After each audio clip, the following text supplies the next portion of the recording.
Oke,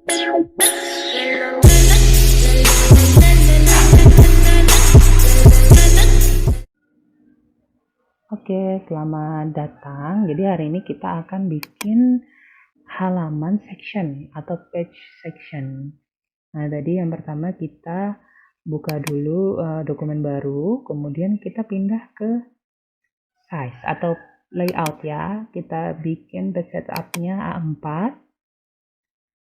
Kemudian kita atur untuk rata kiri, rata kanan, dan rata kiri, kanan, atas, dan bawahnya ya. Oke, seperti yang di layar. Kita ketik untuk bagian atas itu 3, bagian bawah 3, bagian kiri 4, dan bagian kanan 3. Itu biasanya terdapat pada laporan skripsi atau laporan lainnya yang biasa digunakan di masing-masing universitas atau sekolah. Oke, untuk kertas sudah kita setting sedemikian rupa. Nah, sekarang kita bikin isi dari suatu dokumen ya. Kita coba dulu untuk yang pertama di halaman pertama, sebelum kita masuk section atau page section yang kedua, itu kita bikin kata pengantar dulu ya, contohnya aja. Nah, ini setelah kita ketik kata pengantar, kita enter, kemudian rata kiri, kita coba ketik. Untuk isi tidak sesuai dengan ini ya, yang seperti suatu kata pengantar. Jadi ini hanya sekedar contoh saja bagaimana kita membuat suatu kata pengantar dengan page section. Apa sih kegunaan page section ini atau halaman section? Jadi kegunaannya adalah misalnya kita memerlukan banyak sekali halaman, namun kita terkendala dengan masalah penomoran halaman. Jadi misalnya pada saat kita membuat halaman 1, kemudian halaman 2 itu tidak mempunyai nomor halaman yang tidak sama. Misalnya seperti daftar isi dengan bab atau daftar isi, daftar tabel. Selain dari bab, itu biasanya penomoran halamannya kalau untuk daftar isi itu berupa I Romawi, I kecil Romawi, sedangkan bab itu penomornya dengan angka. Nah, itu biasanya kita selalu mengalami kesulitan. Kenapa? Karena kalau misalnya kita memasukkan bagian header atau footer bersamaan di waktu yang sama, dia akan di halaman selanjutnya akan mengikuti. Misalnya kita ketik di header itu 1, maka di header di halaman yang selanjutnya maka akan tertulis 1. Atau misalnya kita menggunakan penomoran halaman otomatis, di halaman 1 pada header tertulis 1, di halaman 2 di header tertulis nomor 2, begitu. Nah, biasanya di suatu bab, misalnya bab 1. Bab 1 itu penomoran halamannya berada di bawah. Untuk halaman-halaman selanjutnya selain dari bab awal dari bab, itu biasanya ada di atas. Nah, bagaimana supaya tidak terjadi suatu masalah pada saat kita melakukan penomoran halaman? Nah, itu gunanya section. Nah, itu. Kita kembali ke dokumen kita. Di situ saya sudah menuliskan kata pengantar, itu sekedar contoh saja. Nah, itu kita atur untuk spasinya saya bikin single ya, atau bikin 1. Untuk judul saya bikin spasinya antara ke paragraf itu 3 jaraknya. Nah, sudah selesai. Kita atur formatnya terlebih dahulu. Kita ganti fontnya menjadi Times New Roman dengan ukuran font 12. Nah, biasanya untuk judul, nah itu kita tebal. Oke, selesai. Selanjutnya itu saya copy paste. Nanti untuk supaya terlihat banyak aja isinya ya. Jadi nggak mungkin kata pengantar hanya berisi 1 paragraf saja. Oke, nah selanjutnya sudah. Kita copy paste dulu sampai berapa ya? 4 kalau nggak salah. Nah, itu jika ada kendala Nanti bisa ditanyakan di kolom komen ya, jangan lupa subscribe juga. Oke? Nah, ini untuk memudahkan kita bagaimana cara membuat suatu halaman. Oke, udah selesai. Nah, sekarang kita bikin bagaimana sih supaya tanda tangan itu terlihat rapi. Nah, kita pindah ke bagian tab. Kita pilih yang center tab. Nah, di situ kita klik, kita atur mau di mana letak tanda tangannya. Nah, gunanya tanda T terbalik itu adalah rata tengah. Jadi, antara kiri, kanan, dan tengah itu tidak terganggu oleh tab manapun. Nah, itu seperti di contoh pada layar. Itu saya tuliskan Batu Juli 2020 penulis. Nah, itu kalau misalnya kita klik menggunakan alignment center, itu dia di tengah-tengah dokumen. Tapi kalau menggunakan tab center, dia mengikuti di mana kita mengklik tab center itu. Nah, itu saya letakkan di garis nomor 9. Nah, kita atur, kita tulis sesuai ya. Nah, udah selesai untuk tanda tangannya. Nah, sekarang apa sih selanjutnya yang kita mau bikin? Nah, kita yang mau kita bikin untuk selanjutnya yaitu untuk halaman yang kedua. Nah, itu. Jadi untuk halaman kata pengantar udah selesai ya. Nanti setelah ini, itu setelah kita bikin tanda tangan tadi, jangan lupa di enter. Jadi untuk ke baris selanjutnya yang di bawah. Oke, nah itu saya perlihatkan kembali hasil dari kata pengantar. Nah, untuk membuat halaman kedua, kita pilih ke layout. Kemudian pilih breaks. Nah, di situ ada section breaks. Pilih next page. Nah, apa sih bedanya antara halaman satu dengan halaman yang kedua?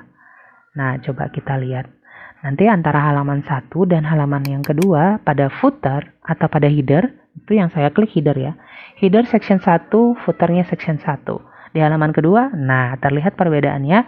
Header itu adalah section 2 dan footernya adalah section 2. Jadi itu yang membedakan antara dua halaman ini.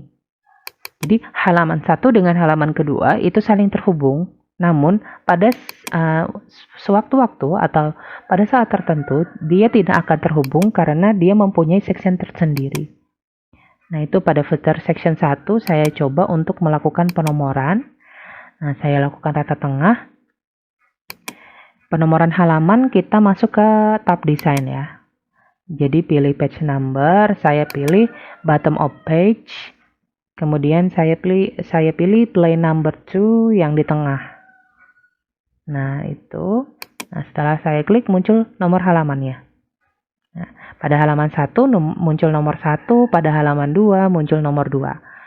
Masih seperti biasa, terlihat seperti biasa karena penomoran secara otomatis mengikuti nomor. Nah, itu saya lingkari. Pada halaman 1 kita klik kanan. Nah, ada format page numbers. Nah, kita ubah number formatnya jadi I Romawi kecil ya. Dimulai dari angka 1. Nah, di situ sudah berubah I. Coba kita lihat ke halaman yang kedua. Nah, dia masih berupa angka 2. Jadi dia tidak akan terpengaruh dengan halaman yang sebelumnya. Namun, bisa kita ubah juga nanti pada footer section 2 ini menggunakan huruf Romawi. Sama seperti tadi, ya. Nah, untuk same as previous itu untuk menghindari dia mengikuti dengan link dengan halaman yang sebelumnya. Jadi kita hilangkan saja supaya tidak terhubung dengan halaman 1. Kita klik kanan, kemudian format page number, start at-nya nomor 2 ya. Jangan lupa diganti number formatnya jadi I Romawi. Oke, kemudian kita klik OK. Nah, sudah berubah halamannya. Untuk halaman 1 I Romawi 1, yang kedua I Romawi 2. Oke, sekarang kita akan mengisi untuk halaman yang kedua. Yang akan saya isi, contohnya di sini berupa biodata mahasiswa ya. Kita rata kanan, kemudian kita coba isi dengan biodata mahasiswa. Nanti Anda sekalian akan melihat bagaimana kita mengatur format sebuah biodata agar terlihat rapi. Oke, saya jelaskan kembali.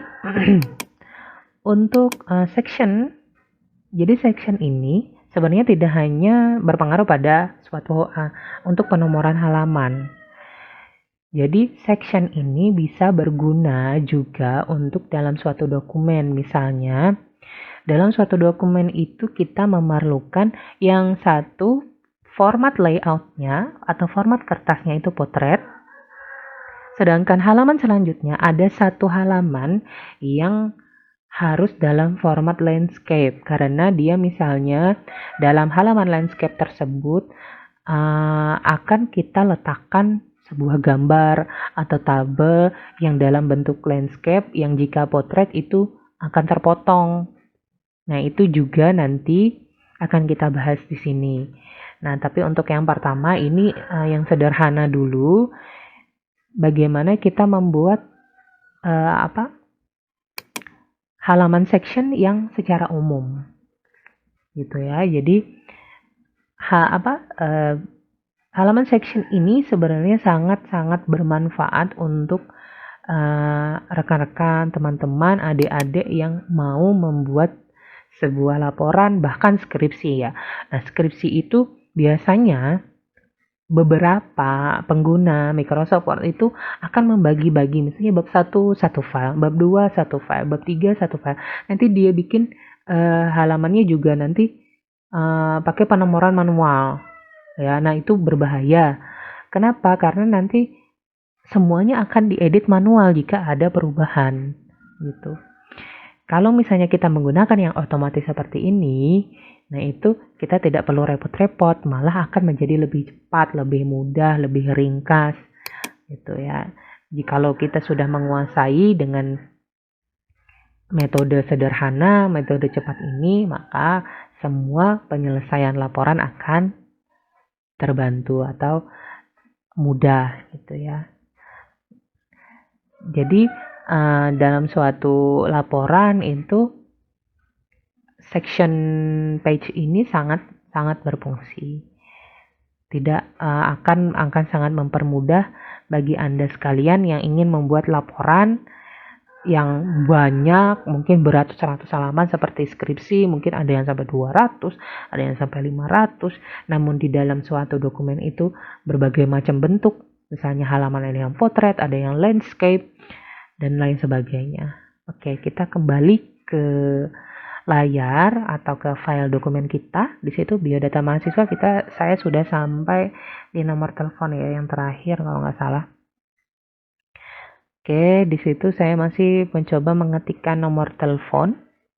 Biodata mahasiswanya itu hanya rekayasa ya, jadi jangan diikutin karena dan nomor teleponnya jangan dihubungin ya kalau misalnya mau menghubungi. Oke, kita atur formatnya di situ dari judul dengan paragraf 3. Untuk spasinya saya bikin 1,5 ya.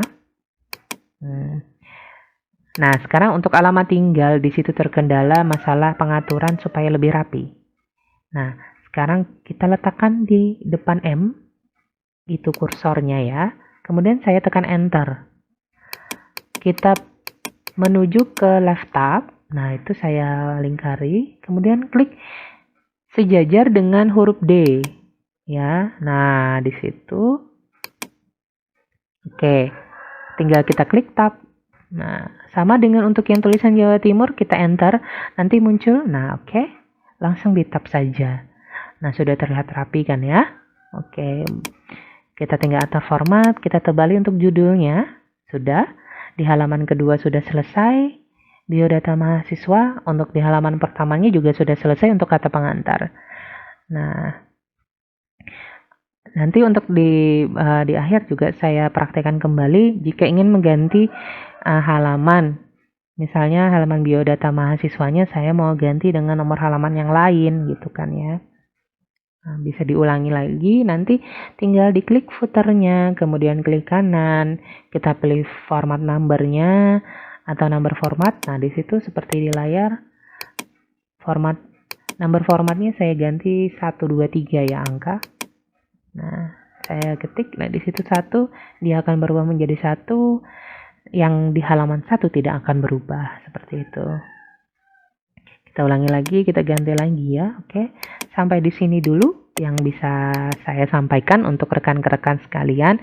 Semoga bisa bermanfaat untuk section ini, karena ini juga sangat penting untuk teman-teman atau adik-adik sekalian yang akan mengerjakan suatu laporan gitu ya.